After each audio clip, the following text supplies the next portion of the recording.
নমস্কার, সালাম এবং সবাইকে আন্তরিক শুভেচ্ছা। আশা করি আপনারা সবাই ভালো আছেন। আপনাদের আশীর্বাদে আমরাও বেশ ভালো, বাবাও সুস্থ, আমি নিজেও বেশ সুস্থ। তো আমাদের কাজের চাপ অনেকটাই কমছে, তারপর যেটুকু রয়েছে এটুকু তো শেষ করতে হবে। গতকালকে অসম্পূর্ণ কাজ রয়েছে, ওটা শেষ করতে হবে। এদিকে আবার ধানের বীজ যে ফেলছি ওই জায়গাটা শুকিয়ে গেছে, ওখানে জল দেওয়ার ব্যবস্থা করতে হবে। তো শুক্লালদাকে খবর দিছি, শুক্লালদাও তো আমাদের পাশেই বুনছে, তো তার জমির একই অবস্থা, জমিটা শুকিয়ে গেছে। এখন আমার যে পাইপ আছে মোটরের, ওটা সম্পূর্ণ পৌঁছায় না জমিতে। তো শুক্লালদার কিছু পাইপ আছে, পাইপটা শুক্লালদা নিয়ে আসছে আর কি। তো ওই পাইপ দিয়ে এখন দুজনের জমিটা একটু ভিজাবো। আবার দুদিন ধরে আমার যে সবজিগুলো আছে ওগুলো তো জল দেওয়া হয় না, সেখানে একটু জল দেবো। তারপরে জানলার কাজগুলো ধরবো। এই টুকিটাকি কাজগুলো সিরিয়ালে চলতে থাকবে, তো আমরা করতে থাকি, আপনারা দেখতে থাকেন আর আমাদের পাশে থাকেন। ঘরে যে দেখতে আসেনি, কারেন্ট আছে নাকি, লাল বাতি জ্বলে কিনা দেখ। লাল বাতি জ্বলে, তাহলে কারেন্ট চলে গেছে। বাবা এই যে নারকেল গাছের তো দুইটাই নষ্ট হয়ে গেছে, নারকেল গাছ ওই ডেগাগুলো করতেছে 2-3 দিন ধরে এই বর্ষা কাজগুলো। তো এই কাজে বাবার জন্য পারফেক্ট আর কি। দাদা কি শুক্লালদা কি ইয়েতে আছে, জায়গা আছে? তাহলে বাড়িতে গেছে। এই যে এখানে পাইপ সেট করা হয়েছে,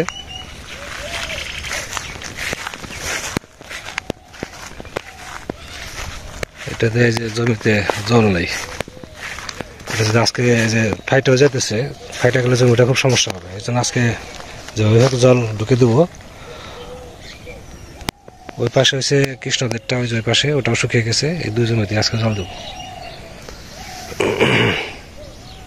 জল দেওয়ার সমস্যা হবে না, তাড়াতাড়ি উঠে পড়বো গাছগুলো। এদিকে আবার কারেন্ট নাই, তাছাড়া এত সময় অনেকক্ষণ হয়ে যেত। চাষি আসতেছে দেখা যায়, ওই যে কারেন্টটা আসছে। এখন যে জমিতে জল দিতেছি, এখানে আধা ঘন্টা লাগবে আর কি,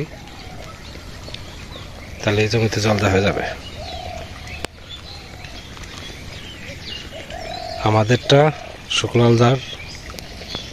শুক্লালদাটা এখন পৌঁছায় নাই, আধা ঘন্টার মধ্যে হয়ে যাবে সম্পূর্ণ।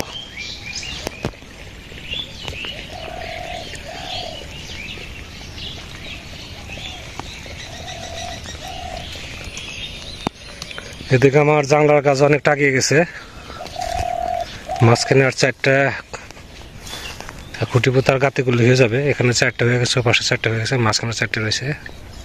এখানেও সময় লাগবে অনেক, তো ঘন্টাখানেক এখানে কাজ করি, তারপর আপনাদের দেখাবো আর কি কতটুকু কাজ হলো।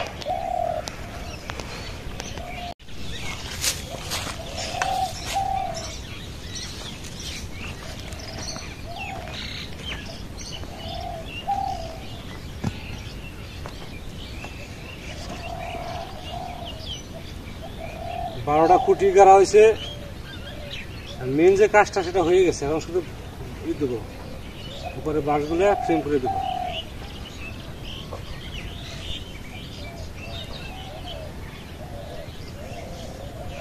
পরিশ্রমের কাজটুকু হয়ে গেছে। ওটা বাবা ওটা উঠাইতে পারবা না, ওটা ওইভাবে তুমি নিচে বান্ধা, ওটা পরে ব্যবস্থা করো। আবার তুমি বান্ধা ফ্রেমটা করে নেবে, ওটা উঠাইতে পারবা না, ওটা তুমি ওইভাবে দিচ্ছি।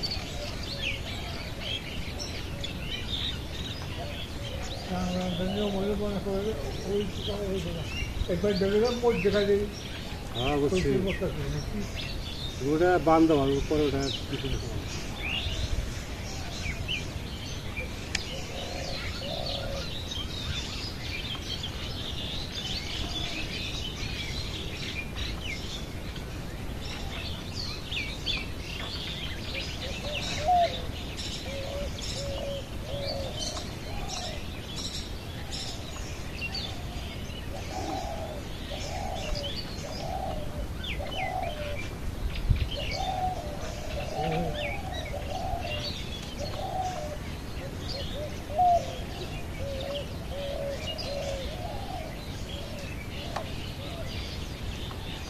জাংলা দিছি বিশাল করে, গাছ লাউ গাছ একটু ভালো, খুব সুন্দর লাউ গাছ উঠছে। আশা করি একটু জাংলা হয়ে যাবে। প্রতি বছরই জাংলায় দেখা যায় ছোট হয়ে যায়, সে লাউ গাছগুলো ধরে পড়ে। এবছরও ওই রকমই হবে, তবে অন্য সব বছরের সাথে প্রায় 2 হাত বাড়িয়ে দিয়েছি জাংলা।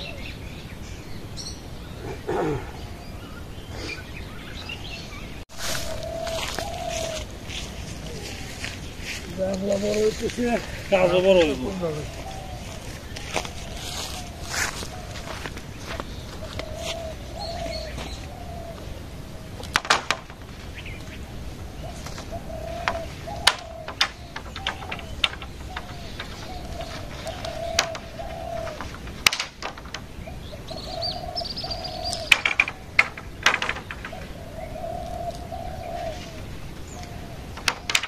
Lager এখন বুঝিস না, লাগার এখন বুঝিস না, তাহলে এই যাত্রা একটু কম পড়বো। ওটা যে আমার পাতলা দিব না, দেখুন 1 পাস করে দেবো। এখন এইভাবে পর দিয়ে সামনে দিয়ে আবার এইভাবে দিতে হবে, দিয়ে আবার বান দেওয়া লাগবো। এইভাবে কাজগুলো আস্তে আস্তে করি। হ্যাঁ, পরে আবার দেখা মানে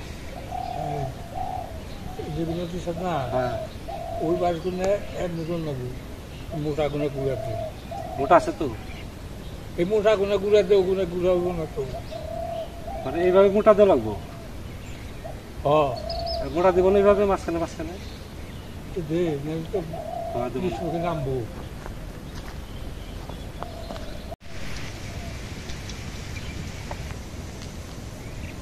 তো কাজগুলো গুছিয়ে শেষে রান্না করতে বসলাম। ভাত রান্না বসা হয়ে গেছে।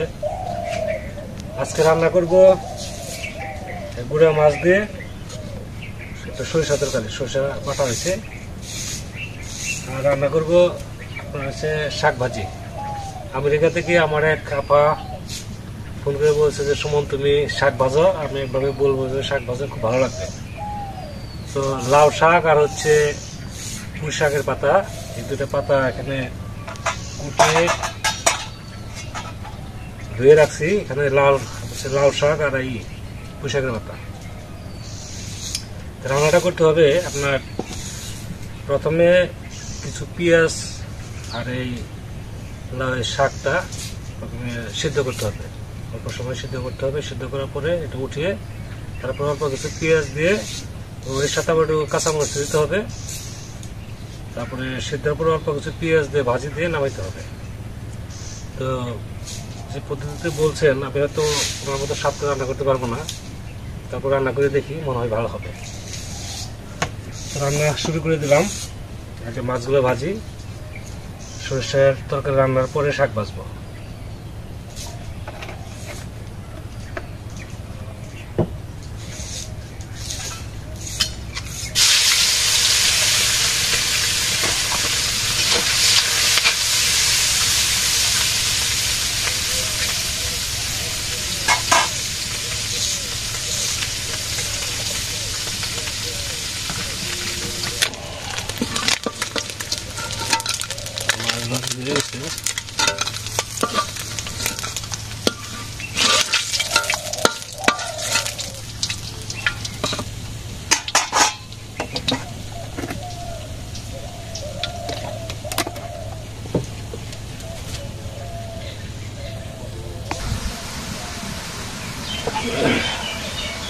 মাছ দিয়ে দেই।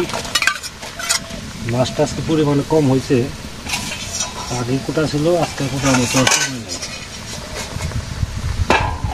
একটু রসুন বাটা।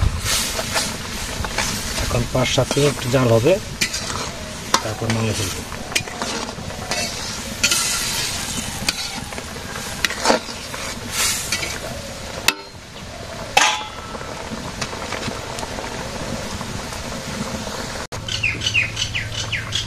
তরকারি হয়ে গেছে, সরিষা তরকারি। সরিষা তরকারিটা একটু ঠান্ডা হলে আরো ঘন হয়ে আসবে, এই জন্য একটু পাতলায় নামাইলাম।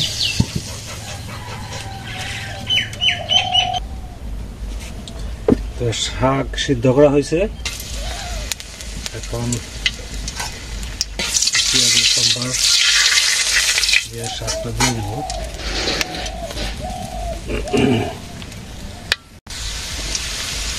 পেঁয়াজ বাদামি কালার আসছে।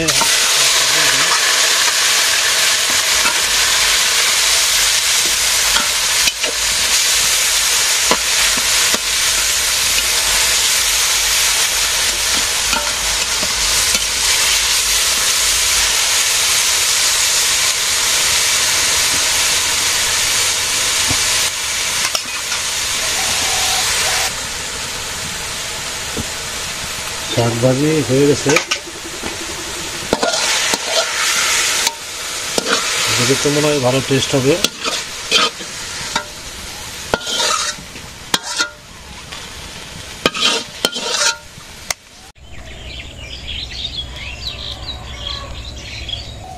শাক কেমন হয়েছে? ভালো আছে, খুব ভালো।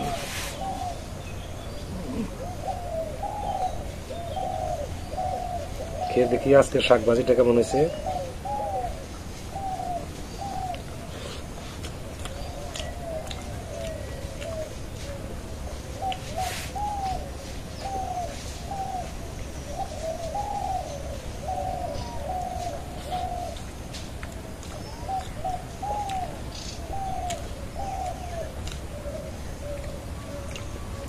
খুবই টেস্ট হয়েছে শাক ভাজি।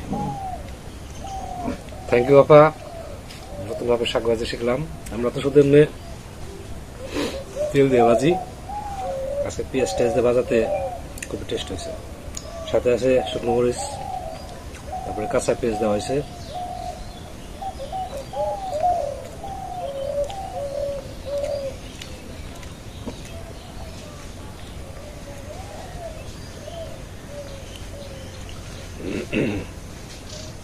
খুব টেস্ট হয়েছে।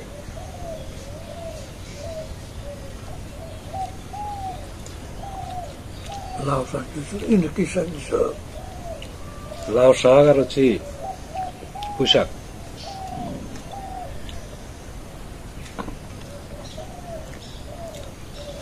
আজকে শাক দিয়েই ভাত খাওয়া হয়ে গেল, শাক ভাজি দিয়েই। শাকটা খুবই ভালো লাগে। তো তরকারিও মোটামুটি ভালো হয়েছে, আর একটু ঘন হলে ঝোলটা তাহলে আরো সুন্দর হতো। এমনি খাইতে খারাপ হয় নাই।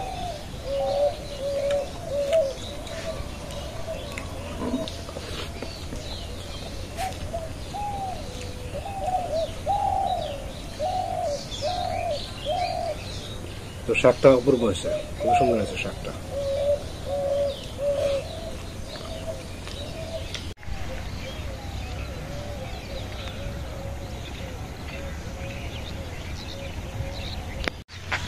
তো বিকালে বের হয়েছি, যেতে যেতে আপনাদের সাথে একটু কথা বলি।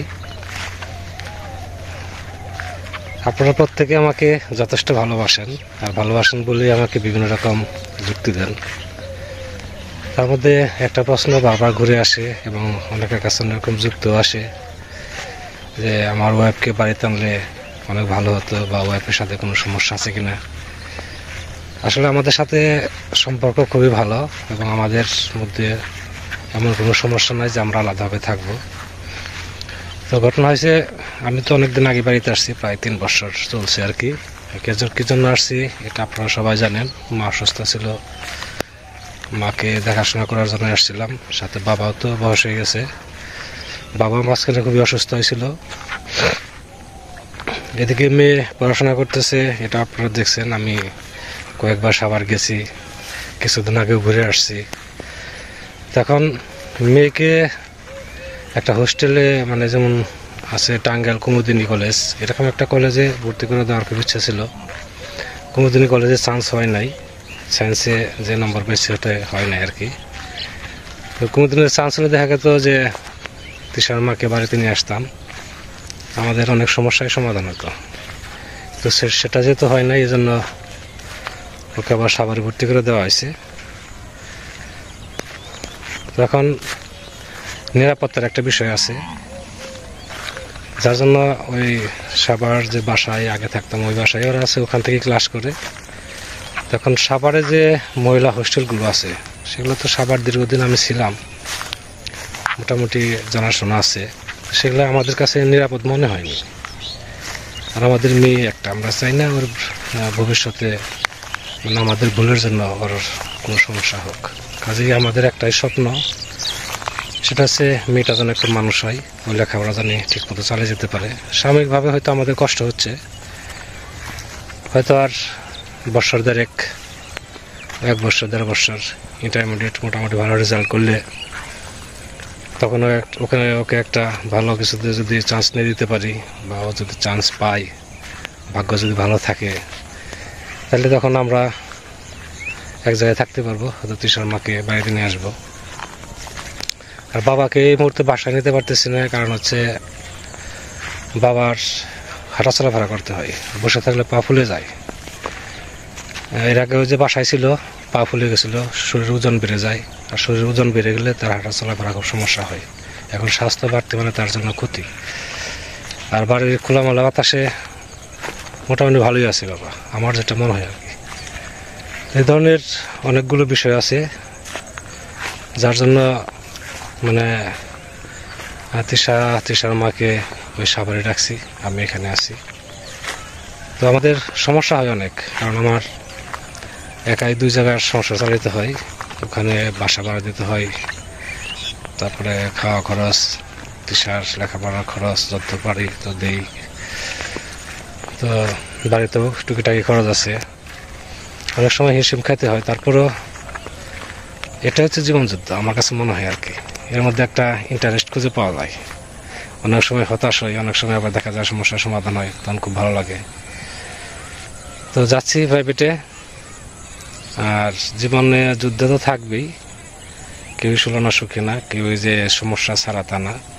সমস্যা কাটিয়ে উঠবো, আবার সমস্যা আসবে, আবার সমস্যা কাটিয়ে উঠবো, এইভাবে চলতে হবে আর কি। তো কাছাকাছি চলে আসছি, আপনাদের সময় নষ্ট করবো না। আপনারা ভালো থাকেন, সুস্থ থাকেন, সুন্দর থাকেন, আর আমাদের পাশে থাকেন।